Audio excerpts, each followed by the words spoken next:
Olá, meu nome é Natália Rosa, seja muito bem-vindo ao canal Praticamente Inofensiva. O vídeo de hoje é um vídeo muito especial, porque ele é a continuação do vídeo mais popular do canal, que é o vídeo sobre a minha cirurgia de feminização facial, que você pode conferir no card aqui em cima. Eu apresento como era meu rosto antes, quais foram as mudanças físicas que aconteceram e, de forma geral, eu conto sobre como foi aquele processo que eu fiz com a Facial Team, que é uma empresa que eu tenho muito respeito até hoje, porém eu deixei muitos detalhes super interessantes de fora, incluindo o preço da cirurgia. Eu acho que agora é a hora certa de falar todas essas coisas. Então, no vídeo de hoje eu vou contar 10 curiosidades que eu não falei ainda sobre o processo dessa cirurgia de feminização facial que mudou a minha vida para sempre. Então fica ligado porque eu acho que vocês vão gostar bastante. Mas antes de começar, não esquece de deixar seu like, se inscrever no canal se você não for inscrito e ativar o sininho para não perder nenhuma novidade.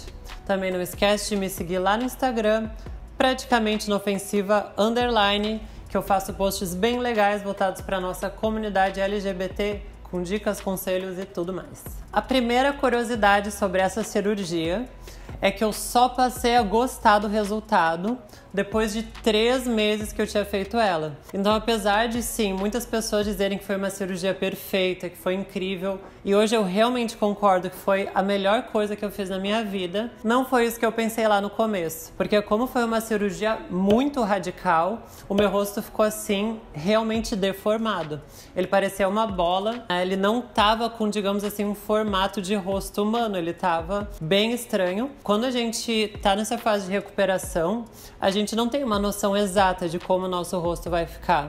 Então é bem normal que a gente tenha essa insegurança, e foi uma insegurança que me pegou bastante. Então eu tive que ter paciência e no fim das contas valeu muito a pena, porque a partir do 3º mês meu rosto começou a demonstrar como seria o resultado final, que é o que vocês estão vendo aí no celular ou no computador de vocês. Uma outra coisa interessante é que logo que eu acordei, depois de realizar a cirurgia, ainda no hospital, o médico cirurgião, que foi que me operou, o Dr. Thiago da Facial Team, ele falou que eu iria descobrir o porquê a palavra paciente se chamava assim, porque demora bastante tempo para a pessoa se recuperar e poder ver os resultados finais. A segunda curiosidade sobre a minha cirurgia de feminização facial é que, na verdade, ela não foi uma cirurgia. Muitas pessoas pensam que a cirurgia de feminização facial é uma coisa só, mas na verdade ela é um conjunto de cirurgias nos quais cada paciente tem uma necessidade específica. No meu caso, eu fiz 5 cirurgias em uma. Eu fiz a frontoplastia, que é a cirurgia na testa, a rinoplastia, que é a cirurgia no nariz, a cirurgia do queixo, da mandíbula, a raspagem do pomo de Adão, e tudo isso foi feito de uma única vez, numa cirurgia que demorou de 8 a 10 horas. A terceira curiosidade sobre a minha cirurgia é que quando eu acordei, na cama do hospital, o cirurgião, o Dr. Thiago, ele entrou e ele me revelou uma coisa muito legal. Foi o seguinte, ele chegou e falou que essa foi uma das melhores cirurgias que eles fizeram nos últimos 10 anos. Então imagina como eu fiquei, a expectativa lá no alto, eu fiquei mega feliz e ao mesmo tempo eu tive esperança de que o resultado final ficaria do jeito que eu gostaria.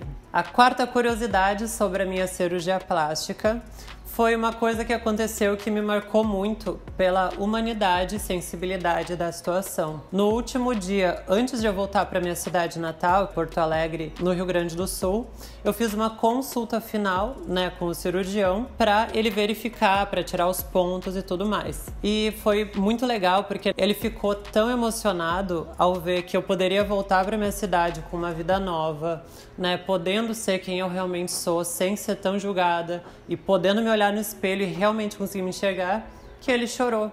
Então eu achei isso muito engraçado, porque cirurgiões, a gente tende a pensar que eles são frios, mas o Dr. Thiago foi exatamente o contrário. Ele chorou, me abraçou e ficou emocionado. Então foi um momento muito especial para mim e eu fico bem feliz de poder compartilhar esse momento aqui com vocês. A quinta curiosidade sobre essa cirurgia é que na reunião antes da cirurgia com os 2 cirurgiões, eu dei liberdade total para eles mexerem no meu rosto, né? Porque às vezes a pessoa chega com receio e fala assim que não quer mexer muito para não ficar artificial. Eu já sabia que a linha da Facial Team era deixar o rosto mais natural. Então, sabendo disso, eu falei pra eles que eles não deveriam ter medo de mexer no nariz, na testa, que reduzissem todo o necessário, porque eu não tinha nenhum apego ao rosto antigo e que eles não precisavam ter medo de fazer o que eles achassem que era necessário. A sexta curiosidade em relação à cirurgia de feminização facial que eu fiz é que eu estava em um relacionamento abusivo durante a cirurgia e logo após a recuperação. Então, apesar de muita gente ouvir o meu relato e pensar que foi uma experiência totalmente legal, simples, que foi tranquila, bom, eu já posso te adiantar que não foi. Inclusive, eu gravei um vídeo recentemente falando sobre todo esse relacionamento abusivo, que eu vou colocar no card aqui em cima para vocês verem. Mas, de forma geral, enquanto eu estava me recuperando, eu fui xingada, ameaçada, inclusive de agressões físicas. Então pensa que além de toda a dor física que eu sentia com a recuperação, eu ainda tinha essa dor moral devido às ameaças e de estar sob domínio dessa pessoa que estava me controlando na relação abusiva. A sétima curiosidade sobre essa cirurgia é o fato de que eu dei uma pequena pirada antes de fazer ela, pelo fato de que eu tive que parar de tomar hormônios. Se eu não me engano, foi 1 mês que eu tive que ficar sem tomar o hormônio feminino. E foi o maior tempo que eu fiquei sem tomar hormônios desde que eu comecei a transição e foi super estranho, eu me senti totalmente não eu mesma e na verdade grande parte da minha motivação para fazer a cirurgia era que eu pudesse voltar a tomar hormônios para voltar a me sentir normal e sei lá, foi algo que aconteceu e que até hoje eu nunca parei de tomar hormônios por tanto tempo assim. A oitava curiosidade sobre essa cirurgia é o fato de que eu tô legal de cirurgia. Então, gente, eu não pretendo fazer mais nada, não pretendo mexer no rosto, não pretendo colocar silicone, nem fazer cirurgia de redesignação sexual. Eu aceito completamente o meu corpo como ele é. E assim, isso foi um processo que veio com muita meditação, muita percepção interna, no qual eu percebi que realmente essa cirurgia do rosto, ela estava lá no fundo do meu coração como uma necessidade para eu poder ter uma vida mais tranquila, mas que agora eu tô legal com o meu corpo. E que qualquer nova cirurgia, nesse momento, seria simplesmente um capricho ou um exagero no qual eu não tenho interesse, eu acho que não teria necessidade para mim. Curiosidade número 9 sobre a minha cirurgia de feminização facial é o valor que eu sei que vocês tanto querem saber.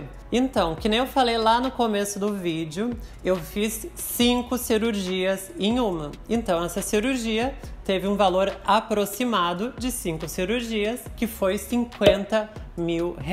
Que é o preço, assim, digamos, de um carro. E, gente, vocês realmente acham que eu trocaria uma plástica que mudou minha vida pra sempre, que me deu liberdade, que me deu alegria de poder me olhar no espelho e me enxergar, de poder sorrir, de poder ser feliz, por causa de um carro, por exemplo? Então, assim, eu acho que valeu muito a pena. Claro que vai de cirurgião pra cirurgião, mas eu faço propaganda mesmo da Facial Team, porque eles mudaram minha vida. Acho eles incríveis, são super apoiadores da causa trans. Então, realmente, eu pagaria tudo de novo, eu acho que vale muito a pena. Uma outra coisa muito importante em relação a preço é o fato de que talvez a sua cirurgia não custe R$50 mil, porque apesar de esse ter sido meu valor, lembre-se que eu precisei fazer 5 cirurgias em uma, e várias meninas não precisam fazer todas essas cirurgias. Às vezes só mexer um pouquinho no queixo, só mexer um pouquinho no nariz, ou só fazer a frontoplastia, que é a da testa, já é o suficiente para deixar o rosto dentro dos padrões femininos cis. Então, vale a pena você fazer um orçamento para realmente ver se está dentro da sua realidade. E a última curiosidade sobre essa cirurgia é o fato de que ela não pôde resolver todas as minhas questões estéticas. E eu vou falar quais são. Desde que eu sou criança, o meu nariz é um pouquinho tortinho pro lado. Antes mesmo de eu fazer a cirurgia, o cirurgião me explicou que esse pequeno tortinho não ia poder ser corrigido devido às limitações da cirurgia plástica para poder deixar o nariz natural. Então sim, o meu nariz é um pouquinho tortinho, mas eu até que gosto, porque eu tenho o nariz assim desde criança. E não sei, acho que não me incomoda nem um pouco, na verdade. E uma outra coisa que muitas pessoas se confundem é que assim, o pomo de Adão, que é aquela pequena sobressalência na região da garganta, foi raspado e eu não tenho mais. Então isso aqui que vocês veem nessa região se chama tubo respiratório. E ele não é raspado, gente. Ele não é uma característica masculina, porque ele não é um pomo de Adão. Simplesmente as mulheres e os homens da minha família têm o tubo respiratório grande, que é como vocês estão vendo aí no vídeo. E já era claro, né, que como tubo respiratório ele não pode ser raspado, ele não foi feito para ser removido. Então ele vai continuar aí muito bem, fazendo com que o ar passe na minha garganta. Então é isso, pessoal. Espero que vocês tenham gostado desse vídeo. Não esquece de deixar seu like, se inscrever no canal se você não for inscrito e ativar o sininho para não perder nenhuma novidade. Um beijão e até a próxima.